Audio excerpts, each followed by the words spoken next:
মায়ের বাধা সত্ত্বেও বড় চাচির সঙ্গে যাওয়াই যেন কাল হলো প্রবাসী সাত্তারের 5 বছর বয়সী ছেলে জুবায়েদের। চাচির সাথে ঘুমাতে গিয়ে চিরতরে পৃথিবী থেকে বিদায় নিতে হলো এই ছোট্ট শিশুকে। দুর্বৃত্তের হামলায় জুবায়েদের সাথে প্রাণ গেছে তার চাচি ও চাচাতো ভাইয়েরও। সকালে আনুমানিক 8টার পর যখন তারা শুয়েছিল, যথাসময়ে প্রত্যেক যখন ঘুম থেকে উঠে সেই সময় না ওঠার কারণে পারিপার্শ্বিকরা আসে দেখতে। তা মনে হচ্ছে দেখতে এসে তারা দেখে যে গেট খোলানো প্লাস ভিতরে দরজা খোলা।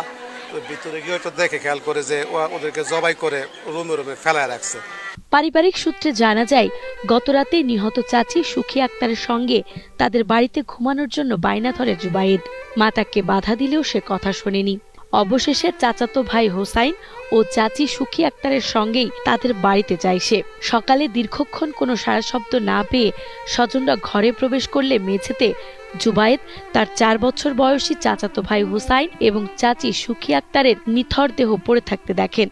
আমি আসলে দাদা শিখো গো সুমার মা আমার ফুটে দিয়ে বিছনাতে বলে কইল আপনি দেখছেন না এন্দা কইয়া যাইতেছেন তা চালে করে মাইরা লাগছে চালের হুমুল লইব করতে তো গিয়া ফুইদা চাইছে জুবাদ রে আব্বু তুমি তো পড়ে গেছো গা উঠো চাইদি জালের ফুটে জব করে দিয়া লাগছে শিক্ষার তো আমি বারুইয়া আমি কই ইয়া গায় না তোমরা জালের ফুটে দি মাইরা লাগছে আমার ফুটো দেই করছলা আমার ফুটে নি মাইরা লাগছে জালে জুবায়েদের মতো সুখী এবং হোসাইনও ছিল প্রবাসীর স্ত্রী ও সন্তান।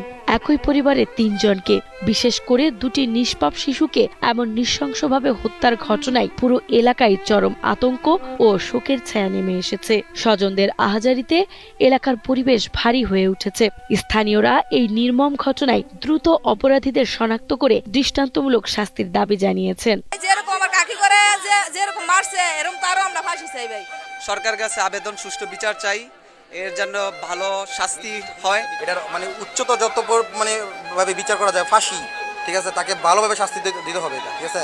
আমার ভাই ফুট পায়ের পর শট করে দিয়ে গেছে আর আমরা কিসামু আমরা হাসি চাই বাসান। খবর পেয়ে পুলিশ ও আইন শৃঙ্খলা রক্ষাকারী বাহিনীর সদস্যরা দ্রুত ঘটনাস্থলে পৌঁছে পরিস্থিতি নিয়ন্ত্রণে আনেন। পুলিশ জানিয়েছে, মৃতদেহগুলো উদ্ধার করা হয়েছে এবং ঘটনার রহস্য উদ্ঘাটনের তদন্ত শুরু হয়েছে। একজন প্রবাসী স্ত্রী এবং তার ছেলে এবং প্রবাসী স্ত্রীর যার ছেলে এখানে গলা কেটে হত্যা করা হয়েছে। আমরা আসছি এ বিষয়ে আমাদের সিআইডি কুমিল্লা এবং পিবিআই কুমিল্লা টিমও আসতেছেন, আমাদের সিটি অফিসার আসতেছেন। আমরা এই বিষয়ে তদন্ত করতেছি এবং 2টা টিম আসলে আমরা বিস্তারিত তদন্ত করে আইনগত ব্যবস্থা নেওয়া হবে।